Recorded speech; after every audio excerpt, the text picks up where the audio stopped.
മലയാള സാഹിത്യത്തിലെ ഏറ്റവും ജനപ്രിയനായ പ്രശസ്ത കവിയാണ് ചങ്ങമ്പുഴ കൃഷ്ണപിള്ള. 1911 ഒക്ടോബർ 11 കൊച്ചിയിലെ ഇടപ്പള്ളിയിലാണ് അദ്ദേഹം ജനിച്ചത്. മലയാള കവിതയിലെ കാൽപ്പനിക വസന്തം എന്നാണ് ചങ്ങമ്പുഴ അറിയപ്പെടുന്നത്. കേൾക്കാൻ വളരെ ഇമ്പമുള്ളതും ലളിതവുമായ പദങ്ങളാണ് അദ്ദേഹം തൻ്റെ കവിതകളിൽ ഉപയോഗിച്ചിരുന്നത്. അദ്ദേഹത്തിൻ്റെ ഏറ്റവും പ്രശസ്തമായ കാവ്യമാണ് രമണൻ.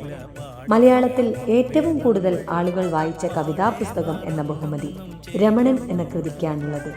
സ്പന്ദിക്കുന്ന അസ്ഥിമാടം, രക്തപുഷ്പങ്ങൾ, പാടുന്ന പിശാച് എന്നിവ അദ്ദേഹത്തിൻ്റെ മറ്റു പ്രധാന കൃതികളാണ്.